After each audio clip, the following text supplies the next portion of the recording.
Hub মাথা উঠায় বলে তাব্বাল্লাকা ইয়া মুহাম্মদ, মুহাম্মদ তুই ধ্বংস হয়ে যা। এ কথা বলার জন্য কি আমাদেরকে এখানে এনেছিলি? আজকে সবার মাঝখান থেকে মাথা উঠিয়েছে সে, নবীজির আপন চাচা যে, ঠিক না? তার মানে দ্বীনের কথা যখন আপনি বলবেন, ধর্মের কথা আপনি যখন বলতে যাবেন, মানুষরা বিরোধিতা করবে কারা? আপনার আপন মানুষ যারা। আবু জেহেল চাচা ছিল, তবে সে ছিল গ্রাম্য চাচা। আবুল আহাব চাচা ছিল, সে ছিল আপন চাচা, রক্তের চাচা। আবুল আহাব মাথাটা উঠে বলে মুহাম্মদ তুই ধ্বংস হয়ে যা। এই কথা বলার জন্য কি আমাদেরকে এখানে এনেছিলি? এ কথা বলে আবুল আহাব আল্লাহর হাবিবকে বিশ্রী ভাষায় গালিগালাজ করতে করতে চলে গেল। তার মানে দ্বীনের কথা বলতে যাবেন যখন, মানুষের বিরোধিতা করবে তখন, আর বিরোধিতার প্রথম পদ্ধতি হলো তারা শুধু বাধা দিবে না, গালিগালাজ করবে।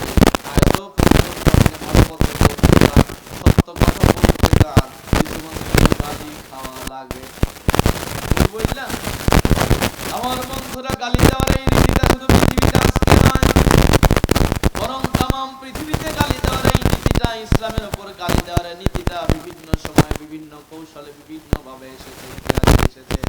সূরা আরাফের 176 নম্বর আয়াত, মুসা আলাইহিস সালাতু ওয়াস সালাম যখন ফিরাউনকে দ্বীনের দাওয়াত দিল, ফিরাউন মুসাকে গালিগালাজ করার জন্য একটা হুজুর ভাড়া করলো। হুজুর তার নাম ছিল বালাম বিন বাওর। তাফসীরে এসেছে বালাম বিন বাওরকে আল্লাহ পাক এতটা ভালোবেসেছিলেন, বালাম বিন বাওর দোয়া করলেও কবুল হয়, বদদোয়া করলেও কবুল হয়।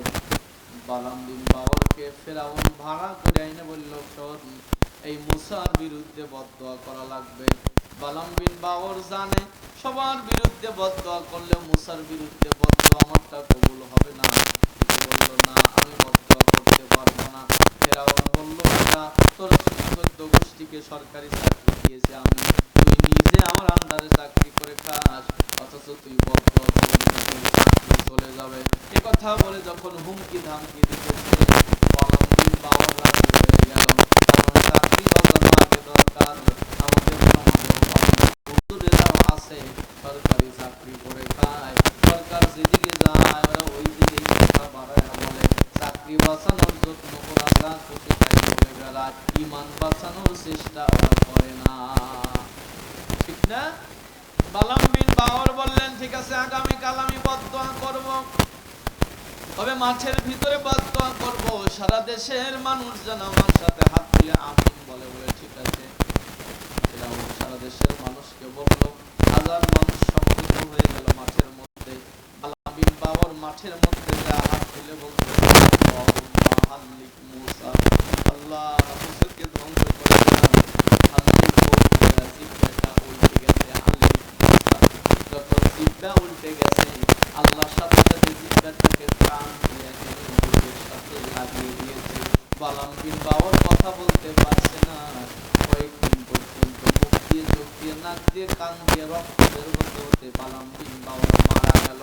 আল্লাহ শিক্ষা দিয়েছে, কিয়ামত পর্যন্ত বালাম বিন বাওরের মতো হুজুর যারা থাকবে, যারা দ্বীনের বিরোধিতা করবে, ওয়ারাসাতুল আম্বিয়াদের বিরোধিতা করবে, মসজিদ মাদ্রাসার বিরোধিতা যারা করবে, সরকারের গোলামি যারা করবে, বালাম বিন বাওরের মতো পরিস্থিতি হবে। আমার বন্ধুরা, অফি রিওয়ায়াতিল উখরা পর বর্ণনাতে এসেছে, আখাযা বিয়াদিহি হাজারান, আবুল আহাব হাতের ভিতরে পাথর নিল, আল্লাহর হাবিবের দিকে গালিগালাজ করতে করতে চলে আসলো।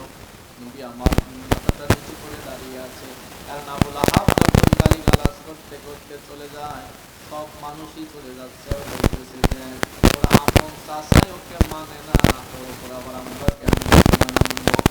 মাথাটা নিচু করে দাঁড়িয়ে আছে। কয়েকজন সাহাবী চতুর্পাশে ছিল। আল্লাহ রাব্বুল আলামিন ডাক দিয়ে বলে, জিবরাইল যাও, তাড়াতাড়ি আমার বন্ধুর কাছে চলে যাও। আবুল আহাব বলেছে, আমার বন্ধু নাকি ধ্বংস হয়ে যাবে, কারণ আমার বন্ধুর একটা ন্যানো সেকেন্ড ধ্বংস হবে না, বরং ধ্বংস হয়ে যাবে সে। যে আল্লাহ পাক বলেন, রাসূলকে জানিয়ে দাও, তাব্বাত ইয়াদা আবি লাহাবিন ওয়া তাব, ধ্বংস হয়ে গেছে আবু লাহাবের দুনিয়া। এখন আবুল আহাবের দুই হাত ধ্বংস হয়ে গেছে, আয়াত নাজিল হয়ে গেল। রাসূল সাহাবীদেরকে বললেন, সাহাবীরা তোমরা কি জানো আবুল আহাবের ব্যাপারে কিন্তু সূরা নাজিল হয়েছে? বলে না, জানি না। সূরার নাম হলো লাহাব। সাহাবায়ে কেরাম শোনার পরে বললেন, ইয়া রাসূলুল্লাহ, এটা কি আমরা বাইরে বলবো? রাসূল বললেন, হ্যাঁ বলে দাও। এই কথাটা সাহাবায়ে কেরাম বাইরে প্রচার করা শুরু করলো। বিকেল বেলা আবুল আহাব একটা জায়গায় বসে পরামর্শ করতেছে, তার নেতাদেরকে বলতেছে, ঢেল যে দিছিলেন কেমন হয়েছে? নেতারা বলল, নেতাজি ঢেল দিয়েছিলেন, তবে ঢেলটা অল্পের জন্য লাগে নাই, ভালো মন্দ আরো খাওয়া লাগবে। ঢেল দেওয়ার সাহস যেহেতু আছে, শক্তি আপনি বানান। আবুল আহাব মুস্কি মুস্কি হাসে আর বলে, লাগে নাই। বলে না, তাফসিরে এসেছে আবুল আহাব যে ঢেল দিয়েছিল রাসূলের গায়ে লাগে নাই, কারণ আবুল আহাব না হয় নবী চিনে নাই, পাথর তো নবী চিনেছে। আবুল আহাব যখন কথা বলছিল, এমন সময় নতুন একজন আগন্তুক উপস্থিত হয়ে গেল। ডেকে বললেন, নেতাজি আপনি কি মুহাম্মদের বিরুদ্ধে কথা বলেছিলেন? বলে হ্যাঁ, আয়াত কিন্তু নাজিল হয়ে গেছে। কি আয়াত? বলে তাব্বাত ইয়াদা আবি লাহাবি ওয়া তাব। আবুল আহাব শোনার সাথে সাথে মঞ্চ থেকে উঠে দিছে দৌড়। তারা পিছনে পিছনে যায় আর বলে, নেতা আপনি দৌড়ান কেন?